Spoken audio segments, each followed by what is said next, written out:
Blog Talk Radio.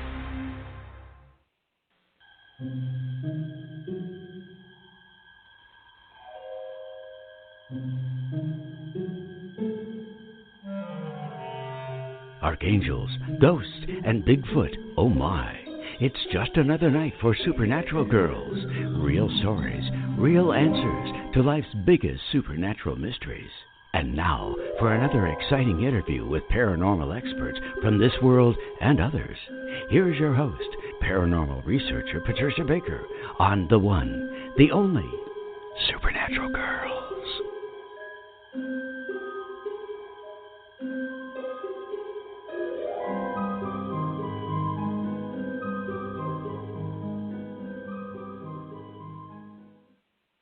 Welcome, everyone, to another exciting episode of Supernatural Girls Radio. I'm your host, Patricia Baker. I am here with my co-host, Patricia Kirkman, PK, and George Lugo, psychic medium. He is here with us again, and we're going to have a great show because we have a great guest tonight. She's been with us before, Bruja, Katrina Rasbold. We're going to bring her on in a few minutes, but first, Miss PK, numerology queen, tell us what is going on in the world of numbers.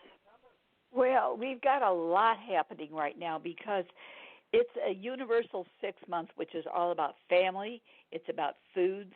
It's about everything wanting to be perfect. And how in the world can we tell everybody, quit giving advice to others because it's going to turn around, boomerang, and bite us right where we sit. So don't tell others how to do it. Just if they ask you a question, by all means, follow through. Other than that, the lips are zipped. You may have major problems if you don't. Then you're also going to find out that this month there's going to be some issues for people dealing with their pets. So kind of pay attention to them if they're acting out or acting up or need some assistance.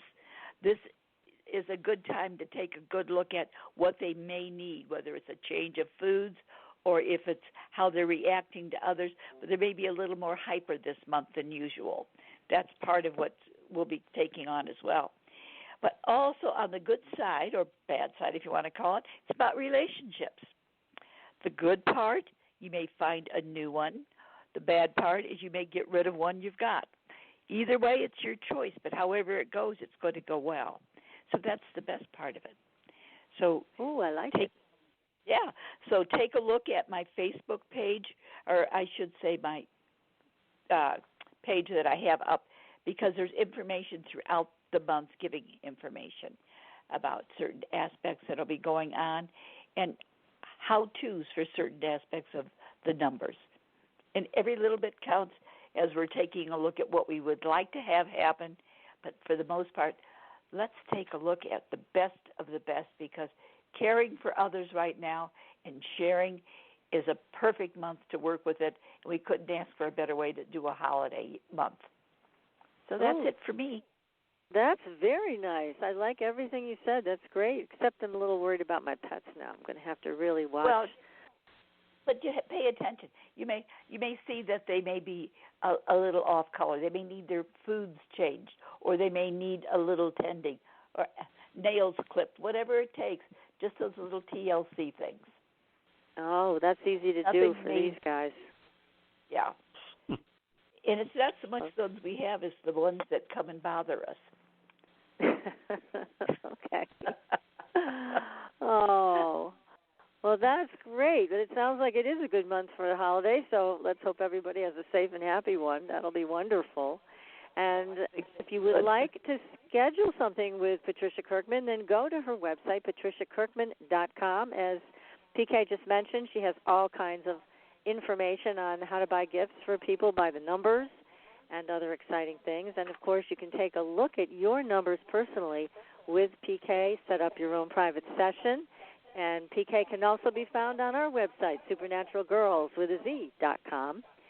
And George Lugo can be found at crystalgatereadings.com. I know, George, you're super booked up, but for our supernatural audience, I know you always make an extra effort to fit people in. Because I know I've had a bunch of people contact me about you recently, and I've sent them all over to you.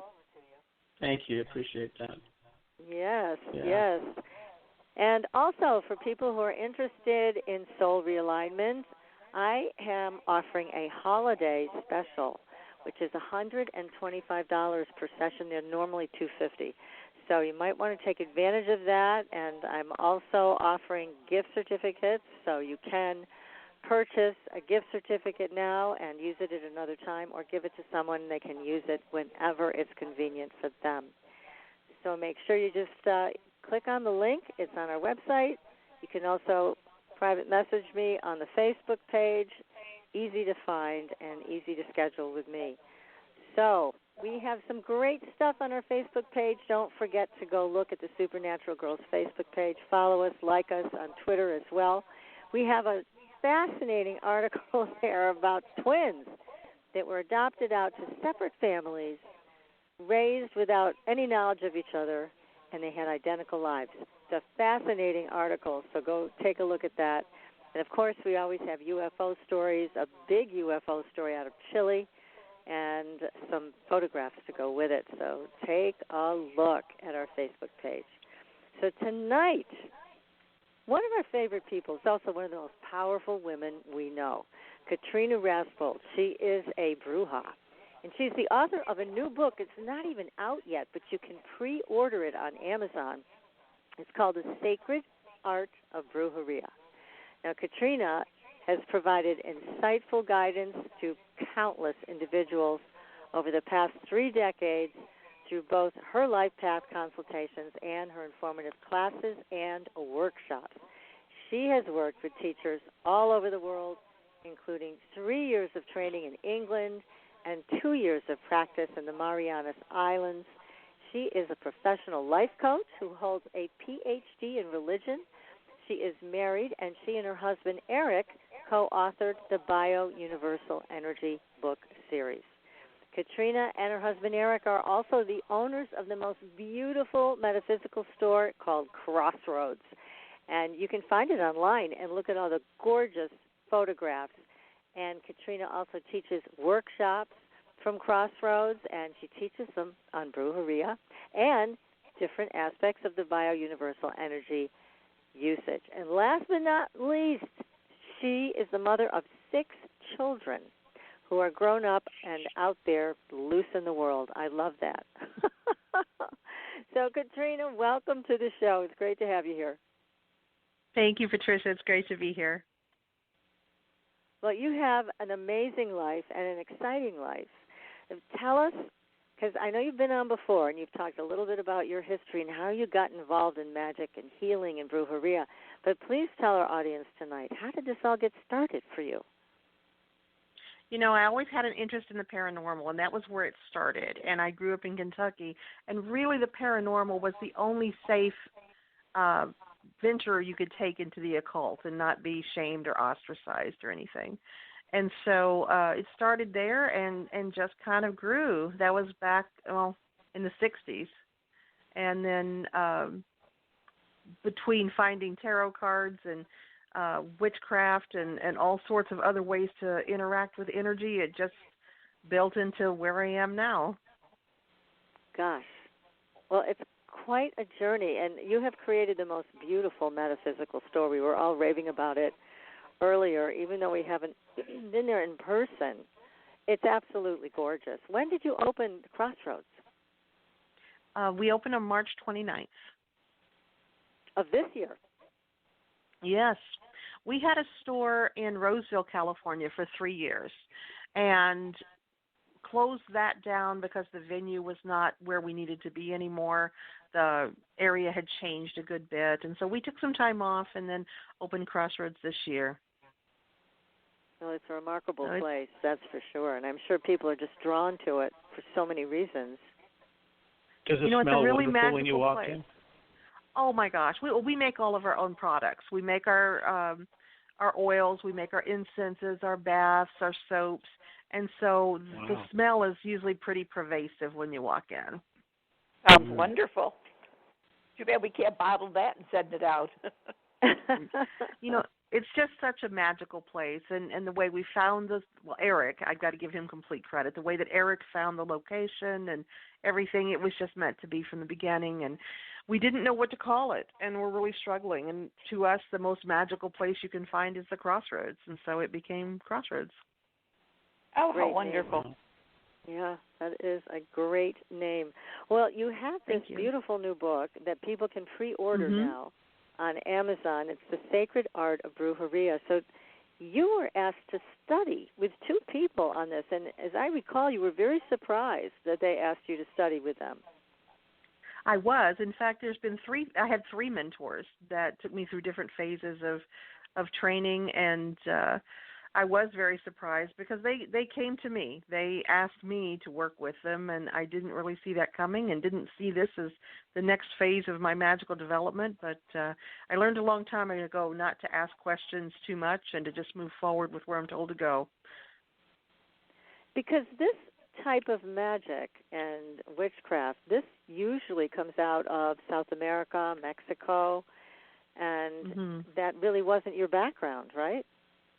Not at all. Not at all. And yes, primarily Mexico, Latin America, Guatemala, a lot of practice there, even Cuba. And so it's not it's not in my DNA. And that's one of the biggest challenges I have in doing this, is that there's a lot of judgment based on that fact. And I understand that, and I honor that, and I still do what I was called to do, despite that. Well, it's an amazing path you're on, and I'm just going to tell everybody, I am taking your Brujeria class right now, and I absolutely love it. So you've made arrangements, basically. Oh, it's fabulous.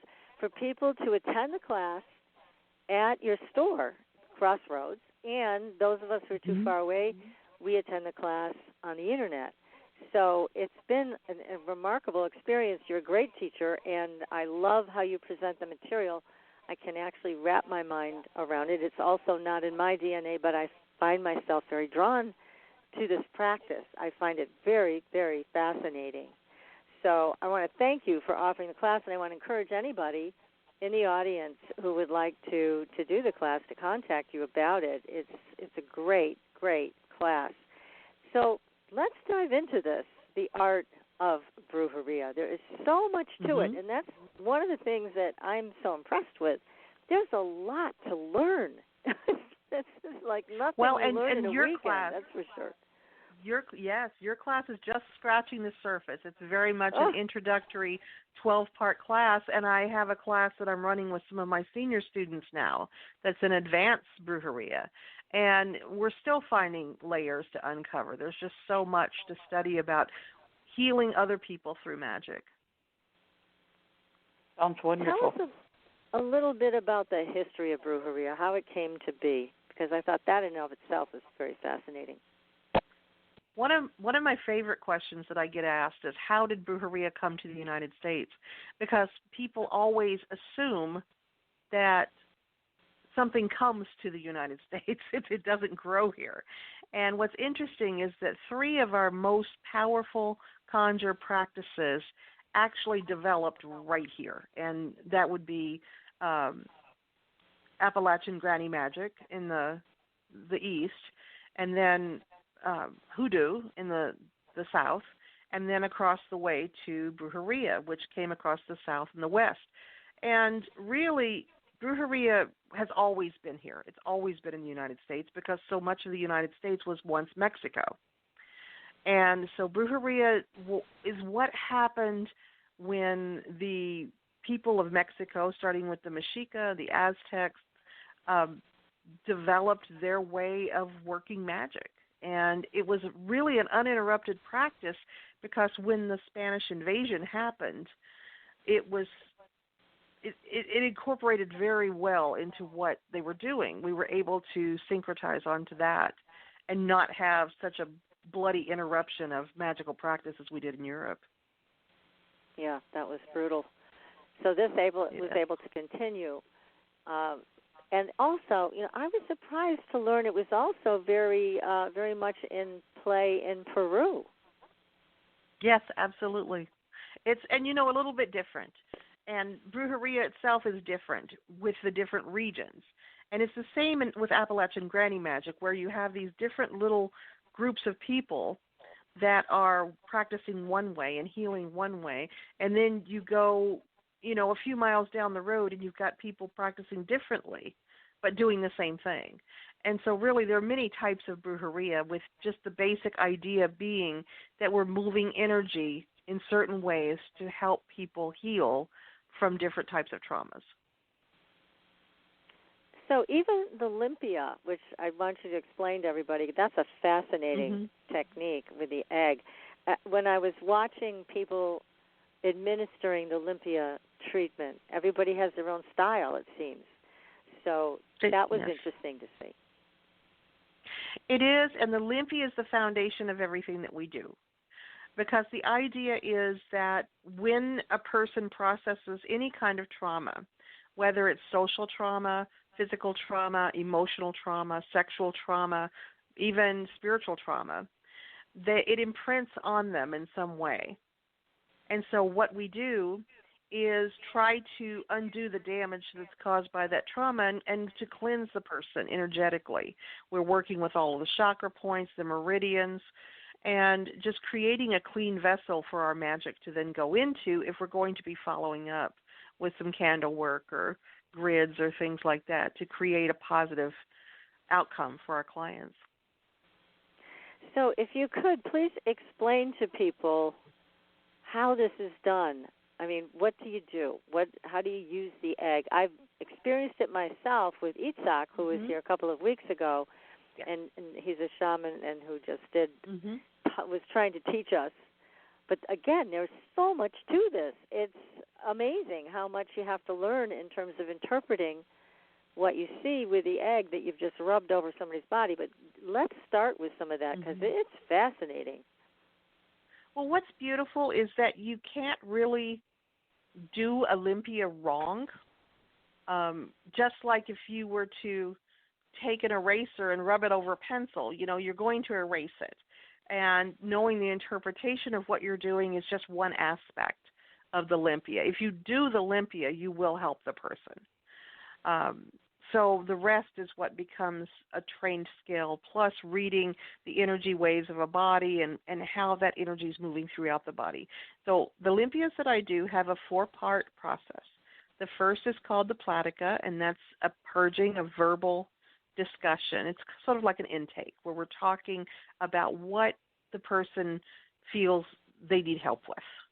And then after the platica, we go to the sage bath where we're immersing them in a sage cloud. Basically, I call it hotboxing them with sage. And then we move on to the egg where we take a blessed egg, empower it, and just scrub it all over their body to pull out any impurities. And then we do the burrito, which is a sweeping that cleanses them for the final cleanse. We also use sound to create certain vibrations to cause the chakras to react. And we use different sprays like Florida water or holy water to create differences in the energetic fields that we're working with. We use stones that are going to affect the energetic fields so that when they come out of it, they're in a much more balanced energetic state than they were before. And sometimes it'll take extra limpias to get somebody really to where they want to be, just like it sometimes takes longer to clean a room than it does another room. And what is Florida water? I hear that all the time, but what is it? Florida water isn't about the state of Florida. It means a flower. And so Florida water is usually going to be alcohol-based. Most people use vodka. And they're going to add scents that are citrus and floral, usually rose or jasmine, in different configurations. Everybody's Florida water smells different, but it's a blessing spray. It's a substance that we use to convey divine blessings onto someone or to bring the happy. And you spray this on the egg before you apply it all over the body, before you vigorously rub it, right, on the body? We do.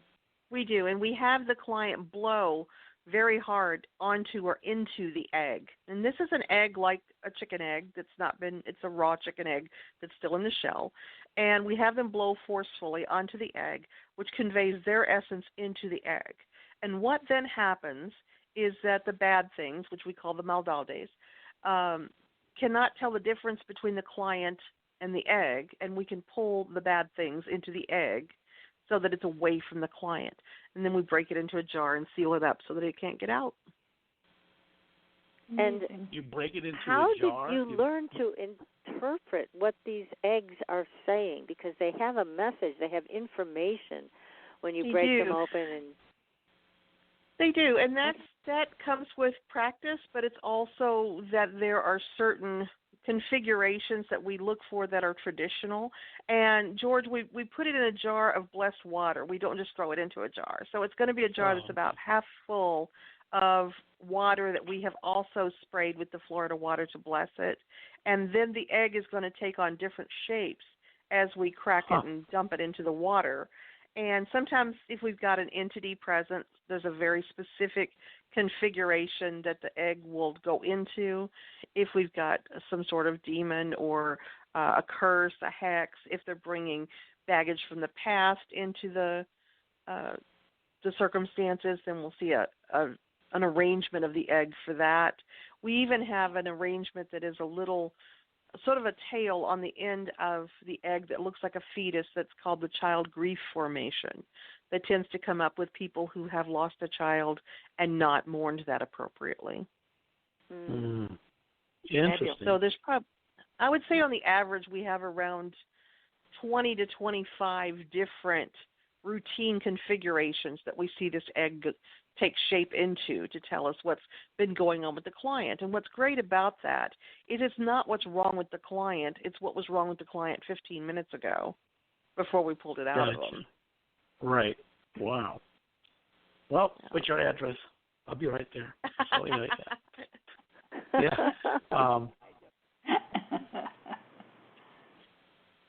It is powerful. I know that when we did it in the seminar, and because I wasn't able to be with your group, Katrina, in person, it was so nice I was able to at least experience it here. Yes. And again, I was just so, I'm looking at this egg in the water, and I'm thinking, okay, what is this egg saying to me? It's something, a tool I've never used before.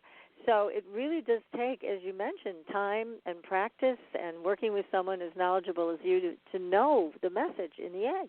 And I know in your teachings you were talking about like a flattened egg when an egg is broken into the water, and that can mean somebody who's feeling basically depressed or a lot of pressure, a lot of weight on them, yes. Right. So the egg just takes on that shape. And then once you're done reading the message of the egg, then what do you do with it? It depends on what the message of the egg was. No, don't eat the Olympia egg. If there's any type of entity in the jar, and we pick up low-level entities just like the flu. We get them walking through a department store and encountering people.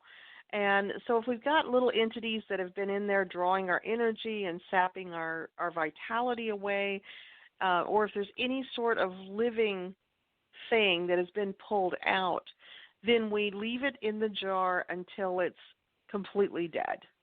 And then we release the contents.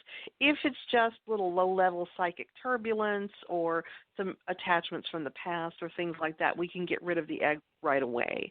And you're traditionally supposed to release it into a moving body of water, which I use the most convenient moving body of water I have, and I flush it. Yeah. That's what I thought. The Express, yes. Yes. Yeah. That's easy. I have a question for you. Well, how do you know when it's absorbed from it? How do you know when everything is absorbed with it? I'm sorry, I missed that. Was that you, PK? Yes. Well, how do you know when the egg has absorbed everything it should to give you the answers that you're looking for, or giving you the information? The best way I can describe it is if you've ever had a tarot reading and you've shuffled the cards and you just know when the cards are done and you hand them back to the reader. It's sort of like that, where you've got the egg going all over the client and you can feel energy pulling into the egg, and then you just feel that it has stopped. And I'll usually keep going for a little bit longer just to be sure. And I can also use a pendulum on the person's body and just see if I've got any activity that I need to pay attention to. Mm-hmm. And so mostly you just kind of feel, yep, it's done. Now, do you roll the egg all over a person, or do you just kind of hold it and rub it on them? Or... In hoodoo, they actually roll the egg down the body. We are a little bit more violent with the egg. We do a really aggressive scrubbing, and you really are getting in there against the skin of the person and just rubbing them down with this egg really hard. Without breaking. What if it breaks? It has broken sometimes, especially with new practitioners, and they'll freak out because their egg broke. And I just have them read the pattern that the egg broke into on the floor. What is it? Does it look like a dragon? What does it look like to you? But really, after a while, you get accustomed to how to hold the egg in such a way that it doesn't break. And what's fascinating is that when you're rubbing the egg over the person, the egg will get physically heavier. The egg will come out in goosebumps. All kinds of strange things happen with eggs that are being used to cleanse someone. That's amazing. I have a question. I have a question about spells, curses, hexes, all that type of stuff. Mm-hmm. Grave dirt. Tell us about grave dirt. I use graveyard dirt quite a bit, and in fact, I process my own. And I have 3 different kinds. The third one I haven't even put out on the shelf yet. I've still got to work with that. Graveyard dirt that is just basic graveyard dirt we use to recreate the conditions of the grave. And so that's peacefulness, it's protection, because nobody's going to harm you after you're dead, in theory, and unless they come after you with an egg. But you're going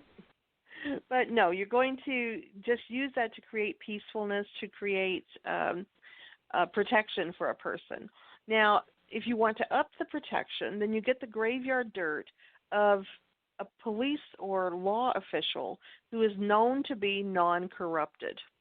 Now, that's kind of a trick. But I do have one. His name is Colonel Knox, and he's in the cemetery in Grizzly Flats where I live. And he made me wait, 4 years before he would let me take any of his dirt. Because they give you the idea of, yes, you're welcome here, and no, you're not. Oh. And so that is extra protection, and really just the energy of the person who's in the grave conveys into the dirt. So the third type I'm processing and I'm going to be using later is some dirt from unconsecrated graves, which tend to be very restless and uneasy. And that can be good if you need to get somebody moving away from where they are.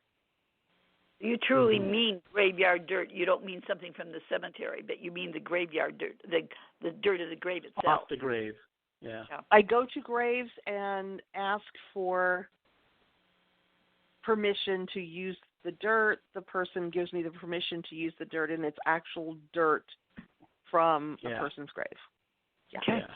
So, I have some of that myself, and there was a grave that I noticed a long time ago, about 8 years ago, and it was a big, giant oak tree. These big southern oaks that are huge, and the gravestone is in the tree, like this squirrel planted a seed right in the middle of the grave, and it took, and this giant tree grew. And I was attracted to the tree. So I went to the tree, and I'm sitting there, and I'm thinking about it, and all of a sudden I look up, and there's the gravestone that's in the trunk of the tree off the ground.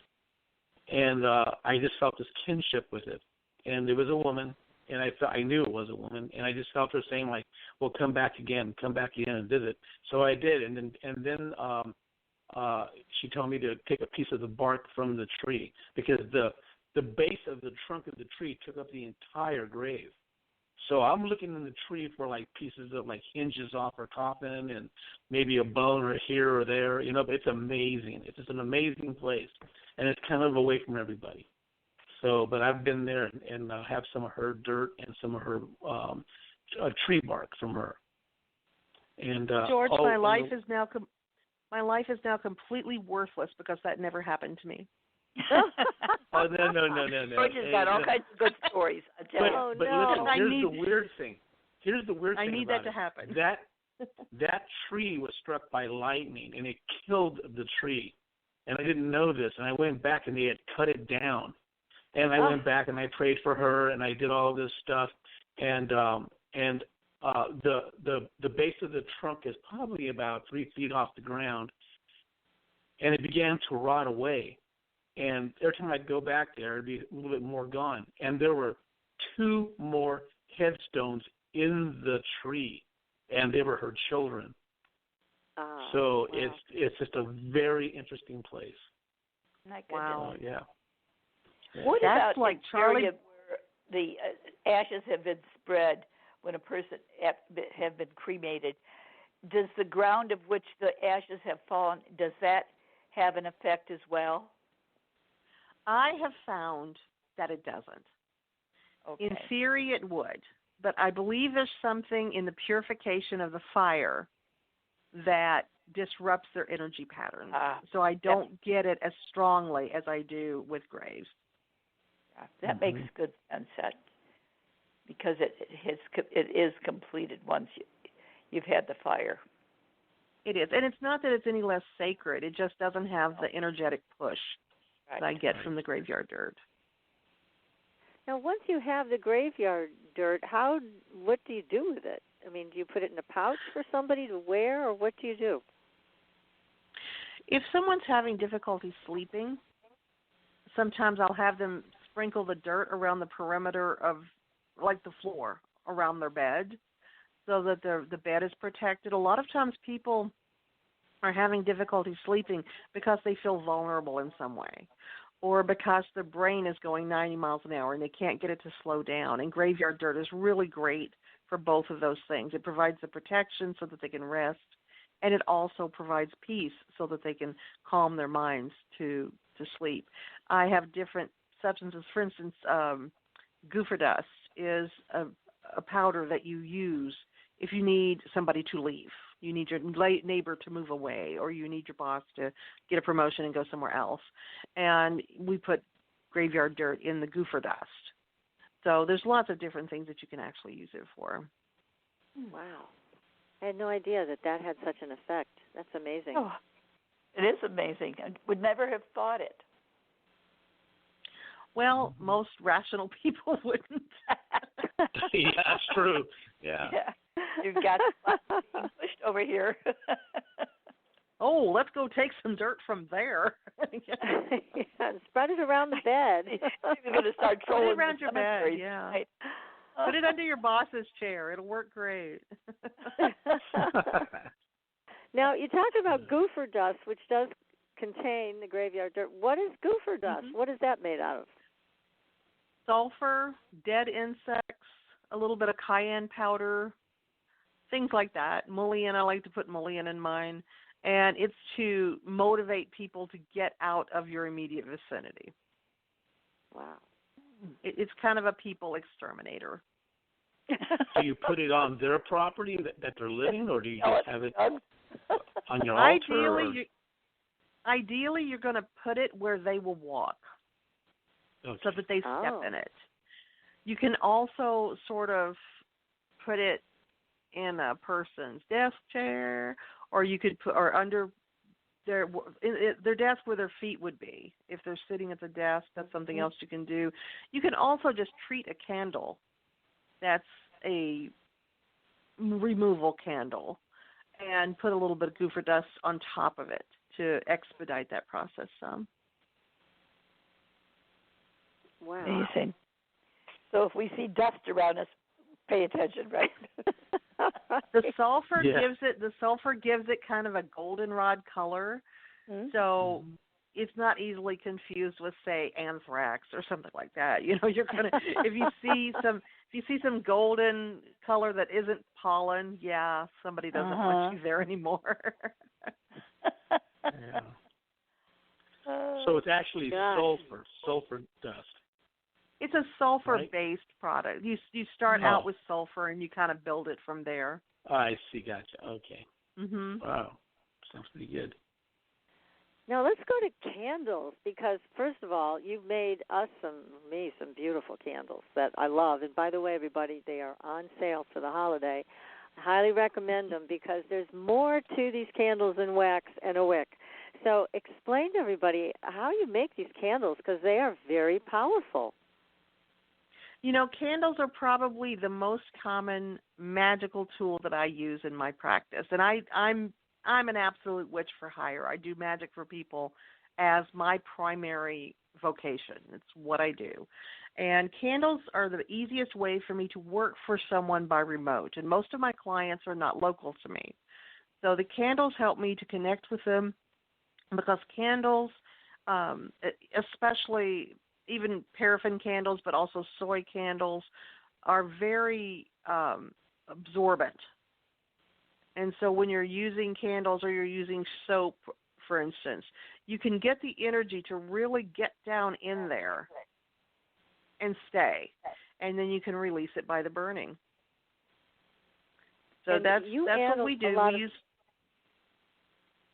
We add herbs to our candles. We add oils to our candles. And I like to put glitter in there because the glitter on a prayer candle will move up against the glass anytime the candle is particularly active. So I'm able to track when the candle was busiest and get back with the client and say, what was going on Tuesday because your candle had a lot of activity that day. So you also interpret how the candle burns. I do. Yeah, and in fact, if I burn the client I don't burn the client. That's what they did to us. If I burn the candle, I burn the candle on the client's behalf. Part of the inclusion in that work is that I send them a report with photographs afterwards and say, you know, you had a really clean burn, or we got a lot of black soot, or there's a lot of herb that wasn't consumed, the candle kept putting itself out, whatever it might be, and just let them know exactly what happened in the course of that burn. What does that mean, Katrina, when the candle puts itself out and you have to keep relighting it?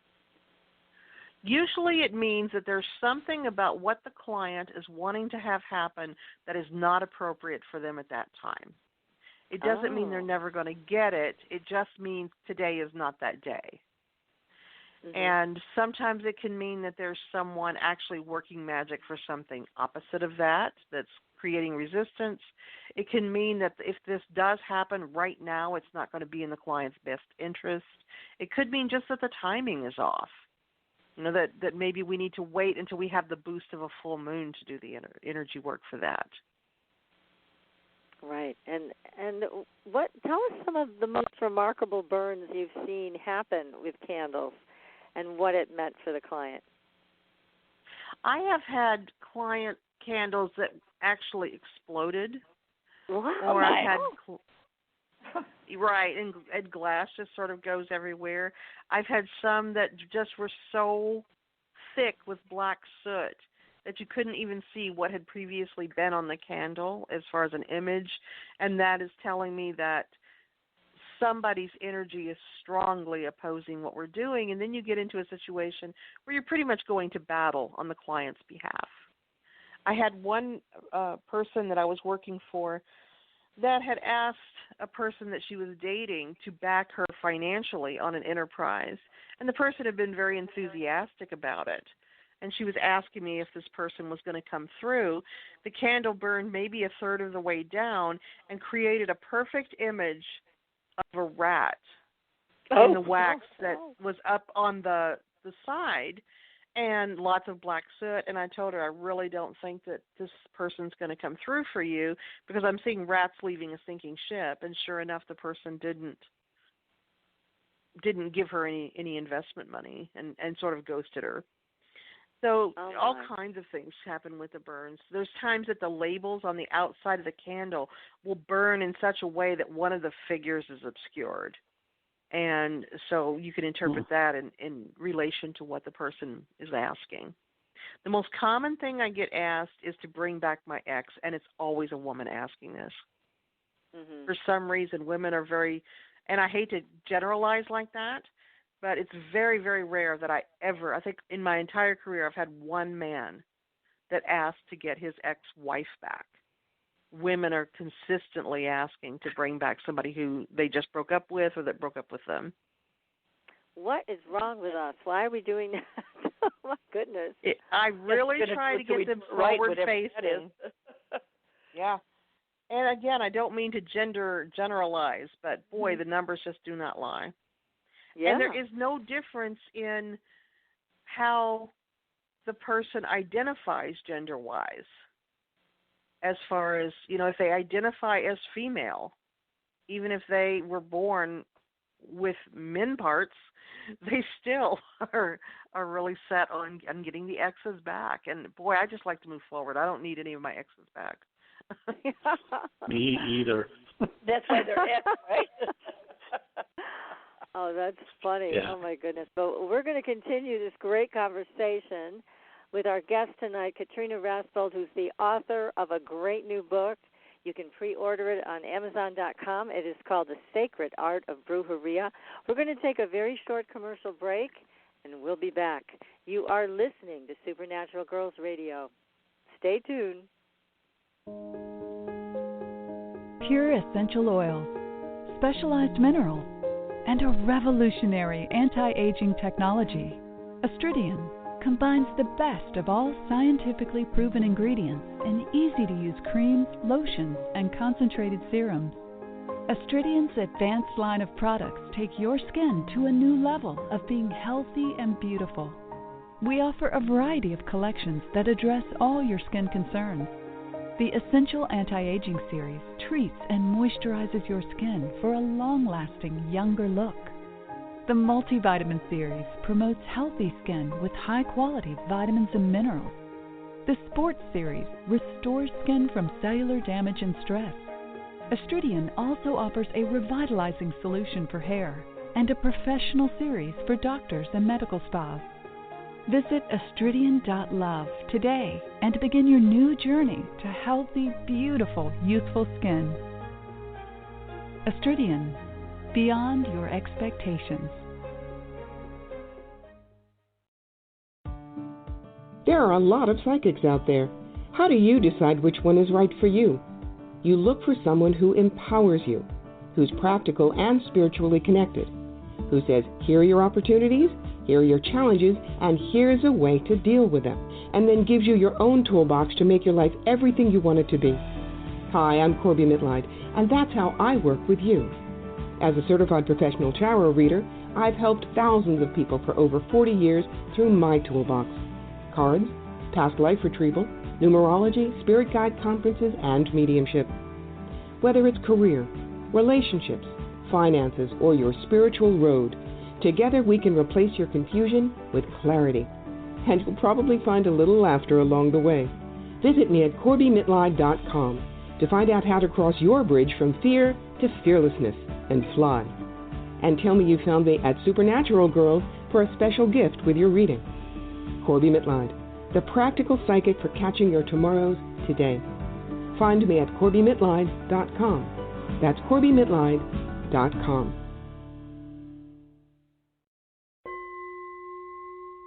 Are you ready for a new experience of freedom and powerful connection? Would you like a positive, effortless change in your life? Then come to CosmicFusion.com, where we offer the most advanced energy clearing and expansion techniques in the world, with a quantum vortex energy to activate your divine blueprint and life's purpose. When your soul leads the way with cosmic fusion and quantum vortex energy, you can break clear of past difficulties and blocks with the power of the source. With cosmic fusion, the source energy does the work for you. It's easy and effortless. Listen to our free meditation right from our Cosmic Fusion website, the Cosmic Code Meditation. Sign up for one of our interactive webinars today. Come to Cosmic Fusion, www.KOSMICfusion.com, to experience an effortless awakening and transformation. Are you ready for an upgrade? Are you ready for a new experience of living in the fifth dimensional magic and powerful connection? Then visit CosmicFusion.com today. CosmicFusion.com.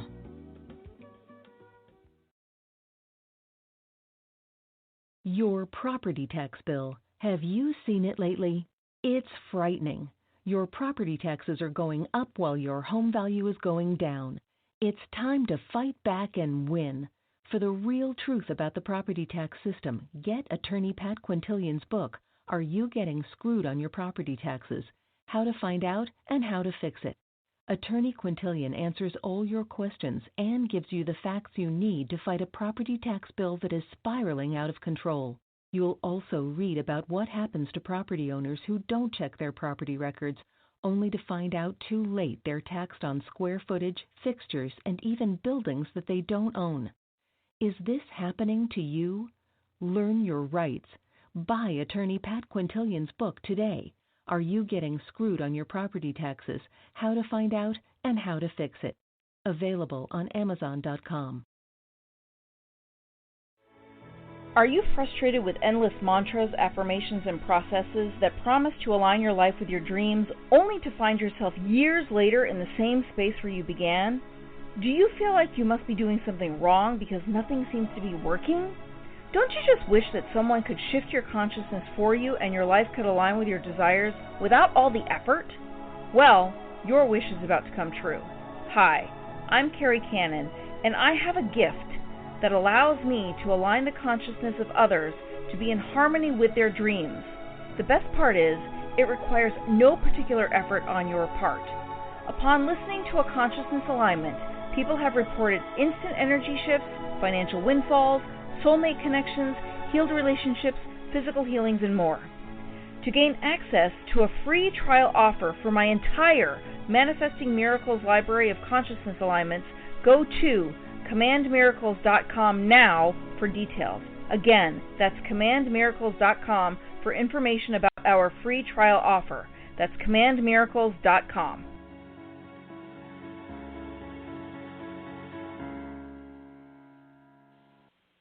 Welcome back, everyone, to Supernatural Girls Radio. I'm your host, Patricia Baker, here with my co-host, PK, and George Lugo, and our great, tremendous guest tonight, Katrina Rasbold. We're having a wonderful time learning so much about Brujeria, and Katrina is, again, the author of a brand new book that will be coming out soon, and you can pre-order it. It is The Sacred Art of Brujeria.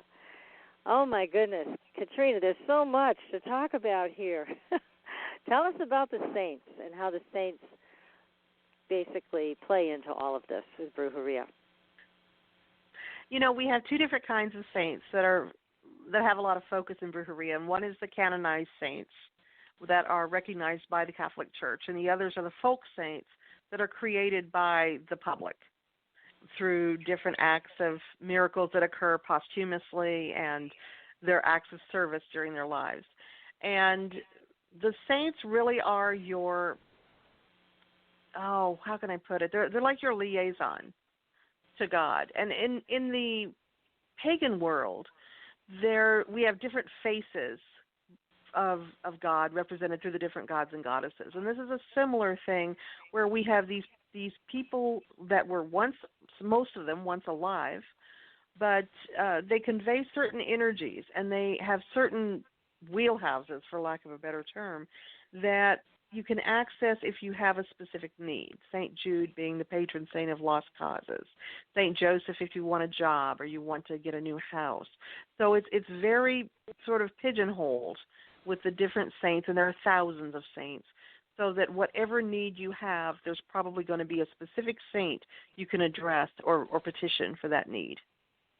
So we use candles and novenas where we are saying certain prayers to these saints to intercede on our behalf for whatever it is that the client is looking to attain.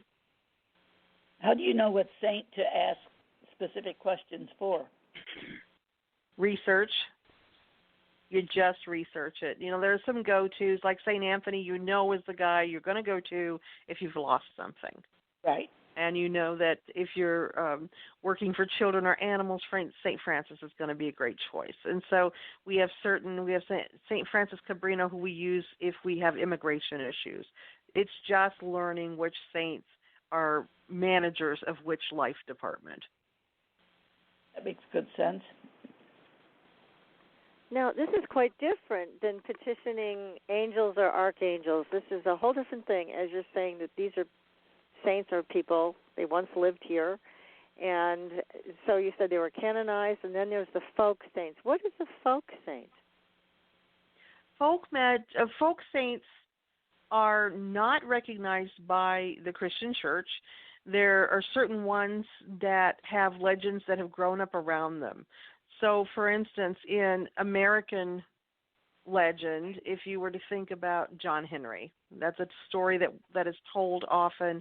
It's a tall tale.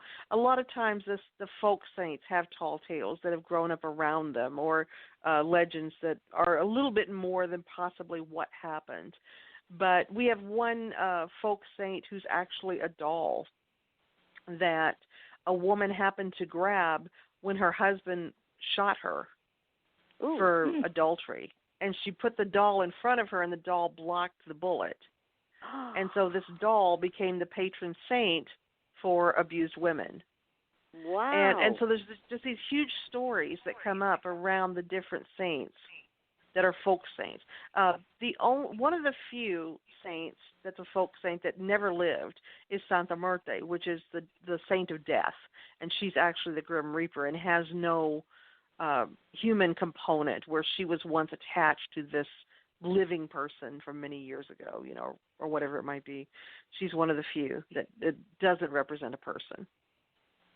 Now, La Santa Muerte is very powerful from what we understand. We've talked about this before, but tell us, what is your impression? Because we've heard all kinds of interesting stories about La Santa Muerte and how she provides for the people that come to her.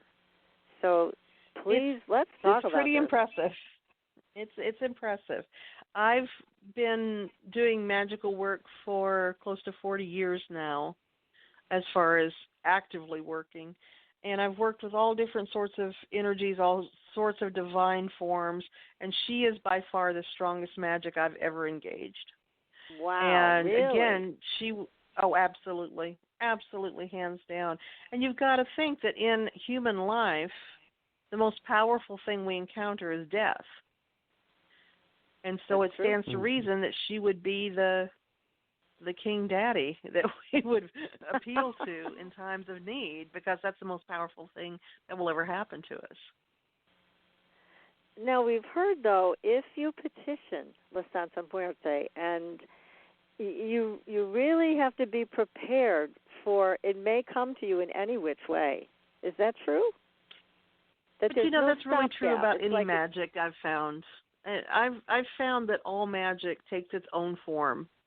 And the thing with Santa Muerte, however, is when you engage her, you normally do so from a position of death. So you're asking for the death of something. So if you want to be with the love of your life, you ask for the death of loneliness. Or you ask her to take away your poverty, take away your fear.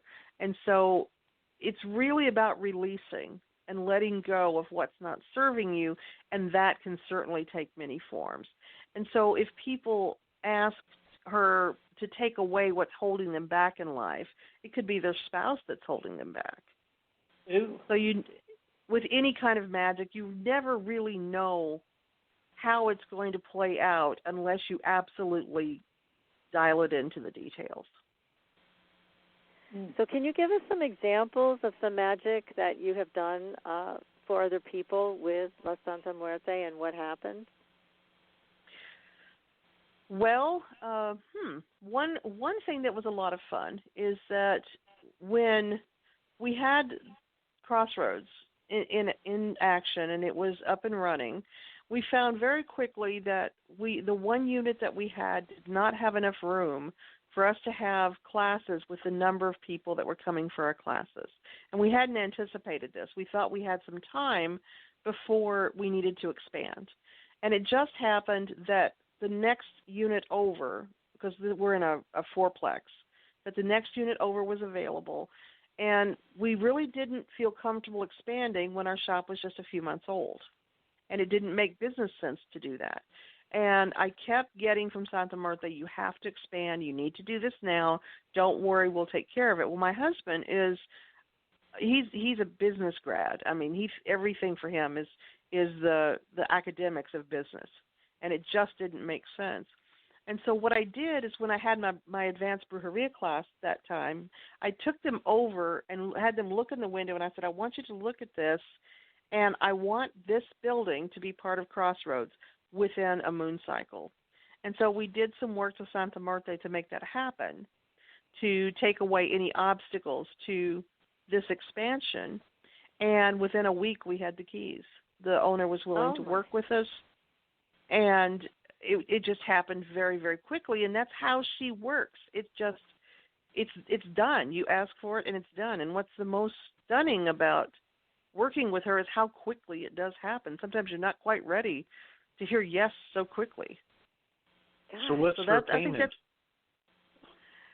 she doesn't ask for a payment. She only, here's what she asked. This is interesting. She says that because nothing you do is as powerful as what I'm going to do when I close your eyes for the last time, what I want you to do is to engage life fully every day that I let you have it. Ooh. And so she demands that we live. She demands that we dance. She demands that we love and that we be fully invested in life. But she's not a quid pro quo kind of girl. People give her offerings out of love and devotion. But when she looks at us, she has absolute lack of judgment. She is not impressed with anything we do. To her, this is it's humans being humans. You kill each other, yep, that's what you guys do. You rat each other out to the law, yes, that's what you do. You're horrible creatures. But I'm still going to take you at the end. Engaging with her. You just pray to her. We have venerations here at the shop where devotees come, and it's almost has a mass-like quality to it because it's very church-like, and we just venerate her and honor her and revere her and tell her thank you. We do a lot of thanking of her because she's very productive. But she just like death is always with us and doesn't ask us for anything except to be patient with her when she takes things that we don't want to release. She doesn't demand more from us than that. She's going to take our life. That's the most payment we ever have to give her. Amazing. Does it keep you from going to a peaceful place because she has you now, or what goes on there? What it does is it really gives you a stronger affinity with death. You don't crave death, but there's less fear of it because you already made friends with the boatmaster who's going to take you across. Okay. Now, what kinds of offerings do you give her? Because she loves life. She is a party girl. And so you give her shots of tequila, you give her a joint, you give her money, you give her candy, games. She loves every expression of joy and happiness. That is great. Interesting. She's a pistol. Have you ever helped a client, let's say, with a to want to put a curse on somebody, but it didn't have a time limit, and like you forgot about it, and that person is like absolutely going crazy out there, and then some days kind of think, oh man, I forgot to take that back, or I forgot to turn it off, or you know what I mean? So I just wondered about that type of stuff. What do you do there? I don't turn my curses off. You don't turn them off. You just keep them going. It's not a time release thing. No. In Brujeria, you have your ethical construct is very simple. Is this work justified or is this work not justified? If the work is not justified, you don't do the work. If you've talked to the client and you're advocating for the client and the work is justified, you move forward with the work. And so I'm not ever doing anything that I don't feel like I can sleep at night, regardless of what that looks like. Right. So at times you've turned people away where you felt that it wasn't warranted or you didn't want to participate in something they wanted? The most common reason that I have turned somebody away is either because I felt like they were in a position that whatever we did, they were not going to be happy with the results later, and that they were kidding themselves about what we're going to do. I turned people away because what they wanted to have happen was not something that I could comfortably do and could not even comfortably recommend them to someone else. I've had some very racist people come to me who wanted the destruction of people because of their culture. Oh, that's not good. And so that was something that I turned away. And really, there's not a lot. Usually, by the time somebody comes to me, they're very desperate. They're really needing help. They've tried everything else. And so it's very rare that I actually turn somebody away. But if I do, it's because I know I genuinely cannot help them. And even if I attempted to override that and to help them despite my misgivings, my energy is already going to be corrupted because of that, because I have ignored what is sacred to me. And so even if I push ahead, it's not going to be really good magic I'm going to be giving them, so it's not right for me to do that. But that is so right. You're right on the money on that. Yep. Yeah. Yeah, you ever have somebody come in that, they just kind of fooled you or tried to fake you out, or because they wanted something and they tried to get what they wanted through you, or maybe they did and then you were kind of regretful about it, or do you think you always catch it? I've been lucky so far. One of the first things I teach my students, because when I'm teaching someone about Brujeria, I'm teaching them from the idea that they are going to go out there and they are going to be a healer of other people and are going to have clients. And one of the first things I teach them is clients lie. And they do that. That's right. They do that to attempt to win your favor or to get you to do work that you're just so silly. You don't understand what they're actually doing.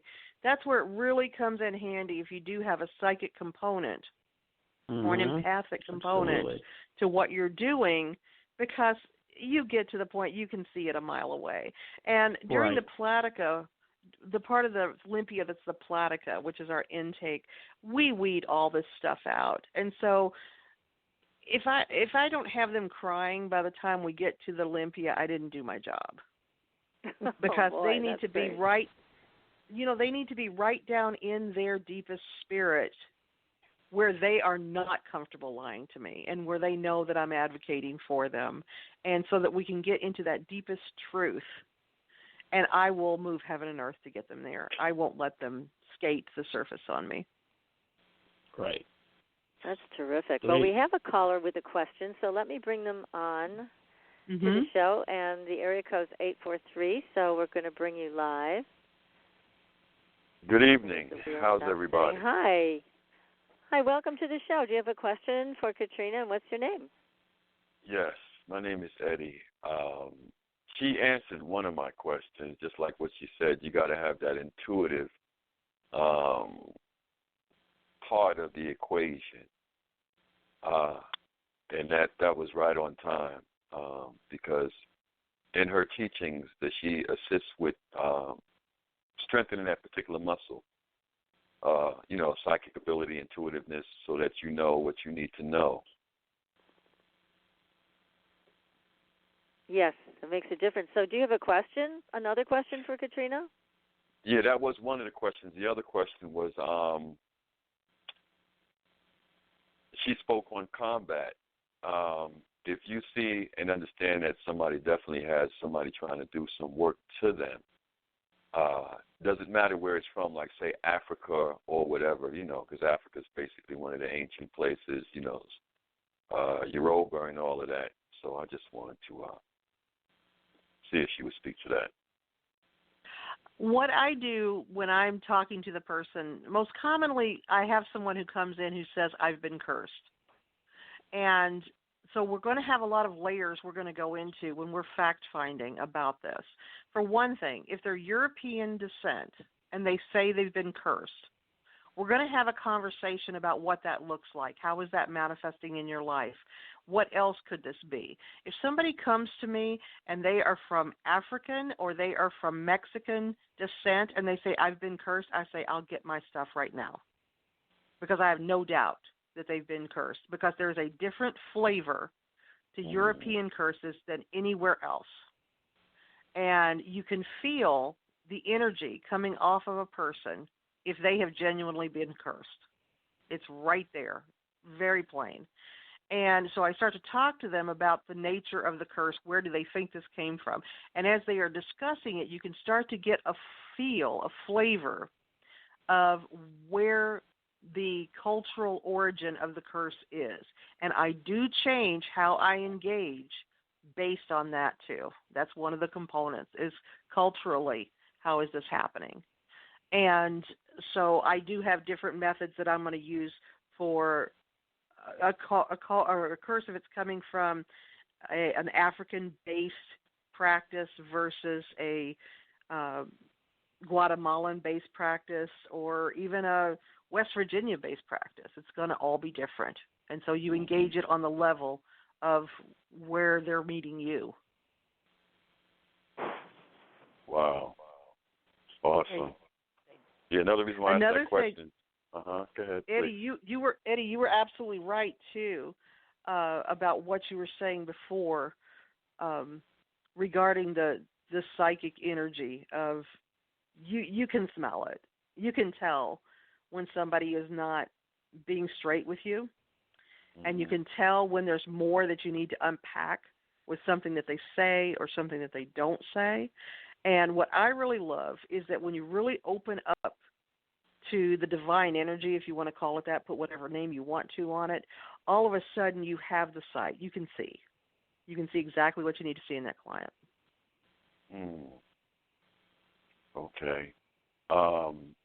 And so basically the individual doesn't matter as much as dealing with the energy itself, correct? When I the individual matters because they are going to metabolize, for lack of a better term, that curse, that hex, that crossing differently than another person will, based on their life experiences. No, and so I'm sorry, go ahead. No, excuse me for interrupting you, but I just was speaking on the individual that sent the curse more so than the individual that they sent the curse. Yes. Here's what happens a lot of times. I'm sorry, Patricia? I was going to say, the sending of and the receiving of are two tremendously different areas here then. Yes. Very different. And in fact, what happens a lot of times is that the person who sent the curse is, I don't want to say that they're irrelevant, but what it means is that we can see each other sometimes and see each other as an advocate for our client. So we are able to look at each other and understand it's not personal to us, the worker. I know I'm not explaining this very well. No, but a lot of times if I'm working on a curse for somebody and I get a feel of the person who sent it, sometimes it's a person like me who's working on behalf of someone else. And we just sort of look at each other and say, yeah, I see you, high five. I'm just going to do my work. Okay, I get you. I'm just going to do my work. And that's what you do is I hate to put it like an honor amongst thieves, but amongst practitioners, a lot of us don't give it the old, it's like that, is it, and start going after each other. We understand we're all doing a job here. And what I understand is that somebody decided this work was justified. And maybe I need to look at that and figure out what's going on as I'm even removing the curse. So always keeping an open mind and remembering clients lie. Right.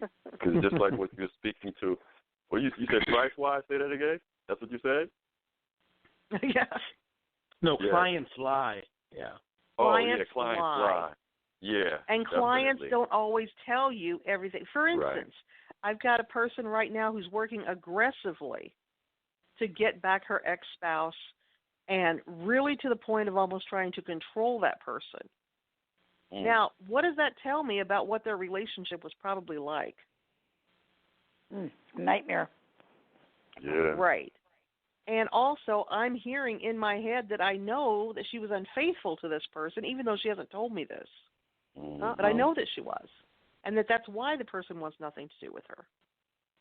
So if you open your mind, your heart, your spirit, and listen, you'll hear all kinds of things that client is not saying.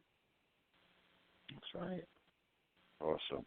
Because I think that's interesting. It's like you're saying, the individual, say, for example, a woman wants a man, and she has already gone to somebody, and the man starts having dreams or whatever the case may be, and then he comes to you. And then by you assisting him, you could see the individual that the woman went to. Right. And maybe somewhere along the line of that communication, maybe she'll, in a sense, back off because now she realizes that the woman lied, or if she just wants to help the woman because the woman wants the man. See, because, I'm just saying, go ahead. No, I got you. Go ahead. No, because just like in all things in life, prime example, something's wrong with my car, I take it to one mechanic, he says it's this, and it's $1,000. I take it to another mechanic, he says it's this, and this is actually what it is, and it's only $250. You see what I'm saying? So just like everything else in life, there are some people who do certain things because it's about money to them, regardless of what the client, so-called client, wants done. Well, and one of the most fulfilling things that happens is when you do catch a tag off of another healer, another worker, on something you're working on, and you can have inner dialogue with them. So you can say, what do you want to do about this? I don't know. What do you got? What do you think is best? And we just create the best outcome for everybody, and then high five and walk away. Okay. Yeah. So if you can get someone who's get somebody who's cooperative with you. Definitely. That's the best way to go. Yeah, because I'm down here in the Carolinas, and it's crazy. If you get a car, I've been on a job for 5 years. This is a scenario that didn't happen to me. I know some people that it happened to. I've been on a job for 5 years. Everybody buys another car tax time, regardless of what they've been driving all year. If you keep your car past April, there are people that will go see somebody to mess somebody up so that, jealous because that person got to keep the car. That is actually one of the strongest forces of negative energy in the universe is envy. Mm-hmm. Oh, wow. That's what I have to work against that constantly. Envy and then frustration. In my new book that's on uncrossing, one of the points I make is that the place that we all experience, or most of us experience, where we get the most negative energy thrown at us is the on-ramp of a freeway. Because everybody thinks that they're in the right. If you're trying to merge into traffic on a freeway, you get angry that they won't let you merge. If you're on a freeway and somebody's trying to merge in front of you and it's pushing you out, you get mad at them. So all of this anger, road rage is a huge problem. I clean out so much road rage from people. Wow. That's beautiful. Great. Well, Eddie, one last thing I just wanted to ask you about Rue. If you keep Rue in your car, is Rue a good product? Then that's my last question. I thank you for your time. And no problem. Rue is good. It's good protection. I like rosemary and bay laurel better.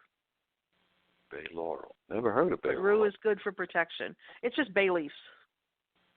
Like you use for seasoning. Fantastic protection. Great money draw, too. Oh, I'm going to have to get me a jar and keep it in my pocket. Do it. Put your name on it. Write your name on one of the leaves and put it in your wallet and watch what happens. Wow. Awesome. See, aren't y'all glad I called in and asked all of those questions? And look how we, I'm we so glad end my time Eddie. on the portal. That's great, Eddie. You had some great questions and great comments, and we really appreciate the call. Thank you. Hey, thank you for all that you do. You all Thanks, do. Eddie. Thank you. Thank you. Okay. Great questions. Yeah. All right. Well, we love our listeners. They're the smartest audience ever. Yeah. Absolutely. So bay leaves. So, excellent. Yeah, I'm going to get some bay of leaves. that. store first thing in the morning. Oh, goodness. Bay leaves, here we come. That's great, Katrina. Thank you. Does it make You're a very difference welcome. if it's fresh or if it's dried? I like the whole leaf, the whole dried leaf. Okay. The fresh is fine. It'll work. But it just, I don't know, there's something about the maturing of and aging of the drying process seems to bring out a lot of the energy of the plant. Oh, that's good to know. Mm-hmm. You have so much information for us tonight. I can't wait to get my hands on your book. Yes. Oh, thank you. Better. I hope you enjoy it. I'm sure Yes. we will.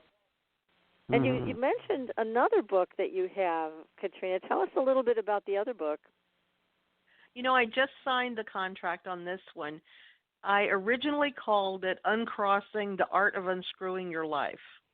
And I'm going to be lecturing on that in February at PantheaCon in San Jose. But that's great. I pitched that to Llewellyn, and they want it, but they want it relabeled Healing from Psychic Attack. Oh. So it's going to have a little bit more pedestrian title to it. Oh, I like your title better. I do too. They should. But it really is about. It's about all the ways. It's about all the ways that we get crossed and get into a downward spiral. The ways that we can improve and clean up our lives magically, and create fewer obstacles and a wider pathway to success. It sounds great, and I still like your original title. I think it's much better. Too. And, you know, the other thing, Katrina, I want to mention to everybody, that you and Eric have such an amazing, joyful energy. And I know I've participated in some of your tarot readings that you've had, and you have a lady with you, and I can't think of her name right now. She's lovely. Oh, Shannon McLaren. Shannon. And when you and Shannon get together and do the tarot readings online, live on Facebook, it's just a blast because you both are enjoying yourselves so much. And there's Shannon's my bestie. Yeah, she's my sweetie. Oh. And we're doing that tomorrow night, in fact. Okay. We do it the tarot readings are every other week. And then in the interim weeks, we will have a conversation about a magical topic. And so it's called What's Up, Witches? And it's just a little broadcast that we do on Facebook. I love the names you come up with. They're I know, fabulous. this is great. And again, there's so much joy around what you do and how you work with Shannon and how you work with Eric. And there's just so much heartfelt joy. It really makes it fun. There's nothing dark about it. It's so much fun to learn with you and to be a part of what you're doing. Well, thank you. I'm really surrounded by amazing people, and what I've really loved is that when you put your light out there, if you really go out there with good intention and your spirit in the right place, and you're not stupid about it from a business perspective, the right people will come. You just have to trust your inner wisdom. That's what led us to this store, was just trusting the process and taking chances. You can't go at it from a position of fear. You've got to be invested in what you're doing and believe that the right people and the right opportunities are coming. That's great. And let's go back to the curses for a few minutes. Mm-hmm. Is there a curse from a particular area of the world or a particular type of witchcraft that you find more powerful than any other? Oh, Africa and Mexico. Those two. They're the ones. Yeah, they're the ones that I will have to work the hardest to dislodge. And in fact, some of the biblical curses are absolutely repugnant. Oh, they're my. horrible. Yeah, there's like Psalm 107 is one of the strongest, most hideous curses. It erases a person's history. It erases their parents' history. It dooms their children. It's really aggressive. Oh, my. Wow. And that's a Bible curse. But no, it's a biblical curse, yes. I tend to, when I know that I have a strong practitioner of African traditional religions or hoodoo, that has put a curse on somebody, I know that it's going to take a lot of work to get that off of them. If I know that somebody has really been done over by a Bruja or a Brujol that knows what they're doing, I'm going to be there for a while. It's rare I have to do an actual exorcism, fortunately. But the curse removal is just, it can get pretty brutal sometimes. God. In what way? What about Russian witchcraft? Have you ever encountered a Russian curse? A couple of times. Most of the time, the Russians like to go generational. So they're the ones that are really big into the family curses. Mm-hmm. And so when you're having to go back layers and layers and generations to peel off all of the work of a curse, that's pretty grueling. Gosh. Tell us about exorcism. What's that like?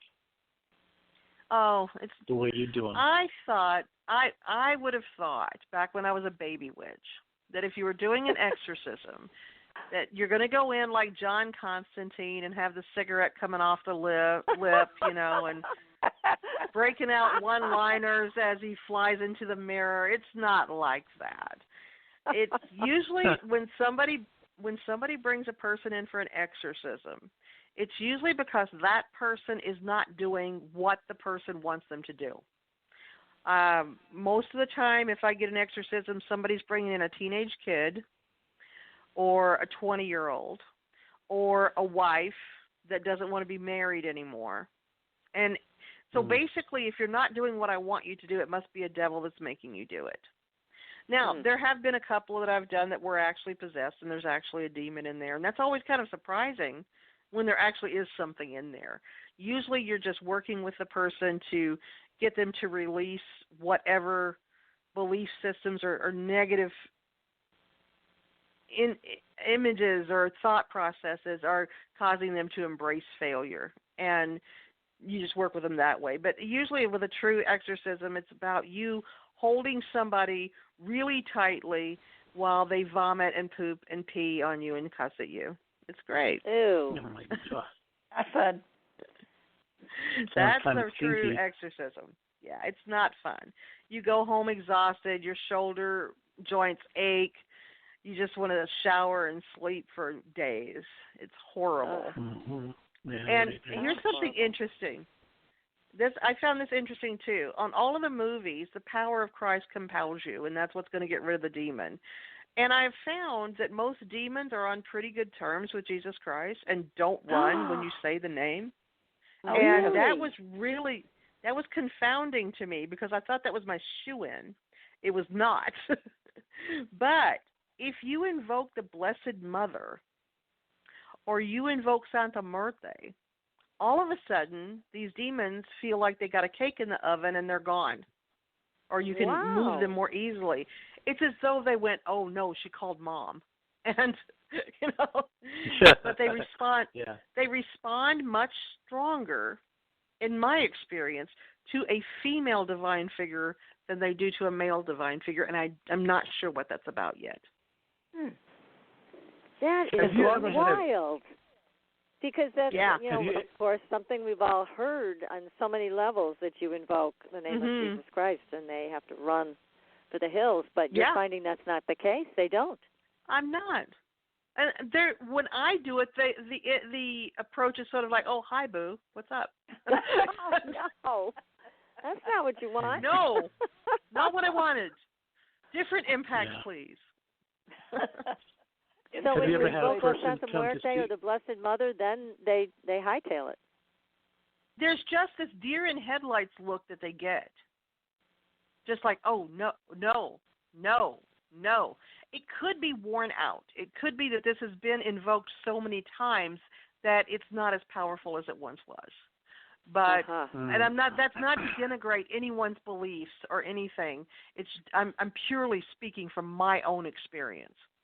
And I have a very I was raised Christian, and I have an absolute veneration for the Christian belief system. It's not my path, but I honor it profoundly. So it's not as though I disregard that power at all. I don't. But in my experience, specifically in working with demons, I get a better response with female deities. Interesting. Have you ever had someone come to you and you look in their eye and you just know that there's somebody else in there, like the outward part of that person? Yeah, I mean, I have too, and boy, it's frightening, man, when you see that and you feel it and you know it. It's similar to the feeling that you get when you're having a normal conversation with somebody, and all of a sudden your skin starts to ripple, and you realize this person is crazy. It's. I have a similar reaction when I can see that there's somebody else in there. It's really terrifying. And again, a lot of times people that are brought to me for healings or for exorcisms actually are mentally ill people. Right. And so when you've got, and from a healer perspective, we have to work holistically, which means, okay, this person is diagnosed as schizophrenic. Does that mean there's something actually wrong with them? Or are they seeing things that are actually there that I can't see? That's the million-dollar question, isn't it? Right, and I dismiss nothing. Right. So you just have to meet each client where they are and trust that you are being led to heal them in the best way possible. Quite a task. My goodness. Now, what about, I'm going to go back to Olympias again. Can you do them for your pets? Can you do them for your dogs and cats? Absolutely. I do limpias on animals by remote even. I've done a bird recently. I did a Cocker Spaniel. Most animals enjoy the limpias. Most babies enjoy limpias. They don't tend to react negatively to them at all. And you can definitely see a difference in the animal's behavior after the limpia. I'm going to start this. And the word Olympia means... You're going to talk to your dogs, I can tell. Yeah. I'm going to start. And the word Olympia means clean or cleanse? It means cleansing. Cleansing. Okay. Or clean, yeah.